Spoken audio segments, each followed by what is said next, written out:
कोई बड़ा बोल इसलिए नहीं बोलना चाहिए कि वो आपके आगे अल्लाह ताला ले आता है। ये वही ईमान बिल्कुल। है जिसमें पूरे पाकिस्तान के सियासतदान बानी पीटीआई को कन्विंस करने की कोशिश कर रहे थे कि आप असेंबलियों से इस्तीफे मत दें, असेंबलियां छोड़ के ना जाएं। वो कहते थे ये चोर डाकुओं का वाहन है, तो हम इसमें सर्व नहीं कर हाँ। सकते। ठीक है। ये बिल्कुल। उसी वाहन से इंसाफ मांग रहे हैं, इंसाफ की भीख मांग रहे हैं।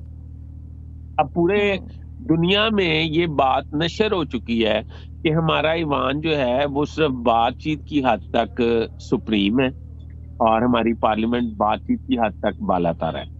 बाकी उससे बहुत ज्यादा इदारे जो हैं वो बालातर मौजूद है। और इंसाफ तो ईमान नहीं मुहैया कर सकता, इंसाफ तो अदलिया ने हम्म। मुहैया करना है।